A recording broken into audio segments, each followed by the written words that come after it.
Sir అంటే little soldiers is altogether a different film.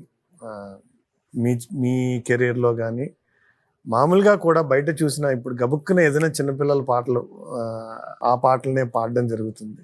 సరేలే ఊరుకు పరేషాన్ ఎందుకు, చలేసే ఊరిలో జనాలే ఉండరా, ఎడారి దారిలో ఓయాసిస్తుండదా. అది శాస్త్రి గారి గొప్పతనం అంటారా, అసలు మీరు ఎలా చూస్తారనేది నేను తెలుసుకోవాలనుకుంటున్నాను సార్. అంటే 3 ఏళ్ల పసిపాప పాడే పాటలోనూ అంత పాజిటివిటీ ఉంటుంది. ఒక సాహసం నా పథం రాజసం నాది లాంటి ఒక పాటలోనూ అదే ఉంటుంది. ఎలా చూస్తారు సార్ ఆయన రచన విధానాన్ని? ఎలా మీరు ఒక పాటని అప్రోచ్ అయ్యే విధానాన్ని ఎలా చూస్తారు మీరు? అంటే నిన్న ఎవరితో చెప్తున్నాను, ఆయన యాక్చువల్లీ పోయిటరీ అంటే ఇది లాజిక్కి సైన్స్కి సంబంధించింది కదా ఆర్ట్ అనుకోండి. చాలా లాజికల్గా అప్రోచ్ అవుతారు ఆయన. అప్పుడు మ్యాజిక్ అవుద్ది. లాజిక్ కరెక్ట్గా ఉంటే మ్యాజిక్ వచ్చేస్తుంది ఆటోమేటిక్గా, ఆ సరైన కలంలో పడితే అది. సో ఒక సిచ్యువేషన్ కానీ క్యారెక్టర్ కానీ అతను వేసిన అన్ని ప్రశ్నలు విసిగించి వరకు వేసేస్తాడు.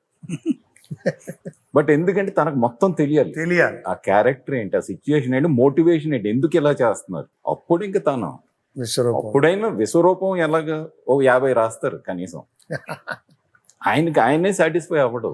ఇప్పుడు మీరు ఇందాక సరేలే ఊరుకున్నారు, మొట్టమొదటి రాసింది నాకు సౌండ్ అంటే ఫస్ట్ ఆఫ్ ఆల్ ఏంటంటే నాకు కొత్త, ప్లస్ ఆ ట్యూన్ నన్న ఆయన శ్రీ పాడేది మాటలు పడితేలోకి ఒక ఉత్సాహం వస్తుంది కొత్త వాళ్ళకి. గులాబీ పువ్వుల మతాబా రబలా అని, అరే బాగుంది అనుకున్నా. తర్వాత ఇది కాదు కదా మనది, మాటలు బాగున్నాయి కానీ భావం అది కదా. చివరికి ఇది వచ్చింది, ఓ తనన తానన గులాబీ పువ్వుల మతాబు రవ్వల. తత్కారం సరిపోయింది కానీ మనకు కావాల్సింది అది కాదు. వాళ్ళు ఇంకా ఇప్పటికి మెడ్రాస్లోనే ఉండేవాళ్ళు. శ్రీ అండ్ సీతారామన్ తీసుకొచ్చేసి ఇక్కడ ఉండండి, ఇక్కడే కంపోజింగ్. శ్రీ అంటే మ్యూజిక్ డైరెక్టర్ తెలుసు, చక్రవర్తి గారు అబ్బాయి. సో మా ఇంట్లో ఉండి శ్రీ కూడా సీతారాం లాగా అర్ధరాత్రి మెలుకుంటాడు. అవును. సో అర్ధరాత్రి ఎప్పుడో టెర్రస్ పైకి డాబా పైకి పిలిచాడు, రా ట్యూన్ వచ్చిందని. అప్పుడు వాక్మ్యాన్ ఉండి. సో అలాగ ఒక 2 వారాలు వాళ్ళిద్దరూ ఉన్నారు మా ఇంట్లో. Okay. So everything was done like at home. That's a wonderful journey. అంటే అందులో ఒక 3 ఏళ్ల పాప పాడడానికి శాస్త్రి గారే 3 ఏళ్ల పాప అయిపోతారేమో. అదే పరకాయ ప్రవేశం. అంటే మీరు ఇచ్చిన ఇన్పుట్స్ ఎలా ఉన్నాయి సార్ ఆ పాటకి? అంటే అక్కడ అందులో సాంగ్ అంటే నేను అది సీన్ లాగే కన్సీవ్ చేశాను. అంటే పాటలో ఇంత కథ చెప్పాలి, ఏదో ఒకటి జరుగుద్ది, యాక్షన్, దానివల్ల కథ ప్రోగ్రెస్ అవుద్ది, ముందుకెళ్తుంది. 7 పాటల్లోనే అంతే. సో అందుకని పాటలన్నిటికీ ఒక డమ్మీ లిరిక్ 6-7 పేజెస్ రాసేసి యాక్షన్ ఏం జరుగుద్దో శ్రీకి ఇచ్చేసాను. సో దాన్ని బట్టి మ్యూజిక్ చేసుకో నువ్వు, సీఆర్ఎంకేమో దీన్ని బట్టి రాసుకోవాలి నువ్వు అని. సో వాళ్ళకి 6-7 పేజెస్ రిఫరెన్స్ ఉంది. ఓకే. అండ్ పాటలన్నీ కంపోజింగే కాదు, రికార్డింగ్ అయిపోతేనే కానీ షూటింగ్ స్టార్ట్ చెయ్యము. బికాస్ పాటలు ఏందే సినిమా లేదు, అతికించే పాటలు కాదు కదా. అదే మీ స్టోరీ నడక పాటల్లో ఉంది. బాగా చెప్పారు. సరేలే ఊరుకు పరేషాన్ ఎందుకు,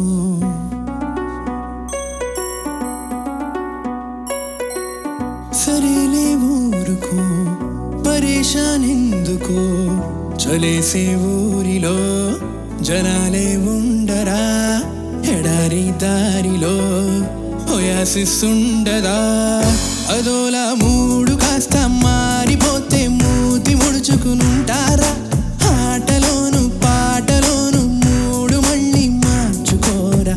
మేరా నామ్ జోకరు మేరా కామ్ నౌకరు, ఇదో నా చేతిలో అలా దిన్లాంతరు. ఎనీథింగ్ కోరుకో క్షణంలో హాజరు, ఖరీదేం లేదు గాని ఊరికేనే ఊపురాదే ఓ మైనా. క్లాప్స్ కొట్టి ఈలలేస్తే చూపుతానే నా నమూనా.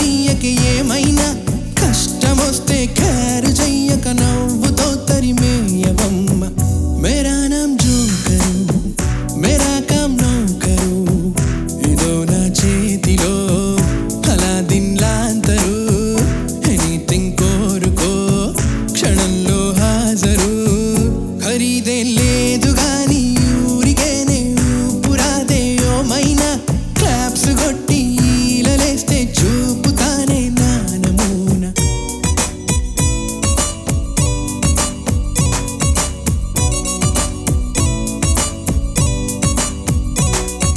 నూటి బిళ్ళ ఆడదాం సిక్సర్ కొడదాం క్రికెట్ కాదు కానీ ఫన్నీగానే ఉంది ఏడిలోన దిగుదాం ఈతలు కొడదాం బఫెల్లోస్ కది బాత్రూమ్ కాదా మరి రాణిగారి పోజులో నువ్వు కూర్చోమ్మా ఠీవిగా గేదెగారి వీపు మీద షైరుకెళ్దాం స్టైలుగా సురాసిక్ పార్క్ కన్నా బెస్ట్ ప్లేస్ ఈ పల్లెటూరే బుల్లమ్మ బోలెడన్ని వింతలున్నాయి బోరు లేక చూడవమ్మ మేరా నామ్ జోకరు మేరా కామ్ నౌకరు ఇదో నా చేతిలో అలాదిన్ లాంతరు ఎనీథింగ్ కోరుకో క్షణంలో హాజరు ఖరీదే లేదు గాని ఊరికేనే ఊపురాదే ఓ మైనా క్లాప్స్ కొట్టి ఈలలేస్తే చూపుతానే నా నమూనా అయితే లిటిల్ సోల్జర్స్ పాటలకు వచ్చేసరికి సార్ అన్ని శాస్త్రి గారు రాశారు కదా అన్ని. మీ ఫేవరెట్ సాంగ్ ఏంటి సార్? అన్ని ఇష్టమే అంటే మోస్ట్ పాపులర్ అయింది I'm a very good girl but I'm a very good girl. వెండి వెన్నెల ఇష్టం ఎందుకంటే అది ఎక్కువ ఏడిపించిన పాట అది రాసి రాసి 6 నెలల తర్వాత ఫైనల్లీ చివరికి నేను బెంగళూరు గ్రీటింగ్ కార్డ్ షూట్ చేసాను కదా ఇంకా అవ్వట్లేదు నేను వెళ్ళి మెడ్రాస్లో అతని ఇంట్లో కూర్చుని రాయించుకున్నా అవ్వట్లా ఆ ఒక్క పాట మిగిలిపోయింది నాతో బెంగళూరు వచ్చేయని కూర్చోబెట్టి హోటల్లో ఇదిగో డాబా ఉంది ఇక్కడ కూడా బాల్కనీ కూర్చొని నేను షూటింగ్ చేసుకొచ్చేస్తానని చెప్పి ఆ రోజు 2 రోజులు అయిపోయింది ఆ పాట వెండి వెన్నెల బా ఆ పాట నాకు కూడా చాలా ఇష్టం సార్. ఎంత సూదింగ్ ఎంత ట్యూన్ సాహిత్యం అందుకు తగ్గ సాహిత్యం చాలా భలే అద్భుతంగా ఉంటుంది సార్. ఓ వెండి వెన్నెలా ఓ దిగిరాయిలా అమ్మ కొంగులో చంటి పాపలా మబ్బు చాటునే ఉంటే ఎలా పడిపోతారని పసిపాదాలకి పరుగే నేర్పవా మదిలో దాగిన మధుభావాలకి వెలుగే చూపవా ఓ వెండి వెన్నెలా ఓ దిగిరాయిలా. సో లేట్ అయినా ఒక ఓ, అద్భుతమైన పాట. ఎప్పుడూ అద్భుతమే అండి ఆయన కోసం వెయిట్ చేయాలి తప్ప ఎప్పటికీ తగ్గదు ఆయన సార్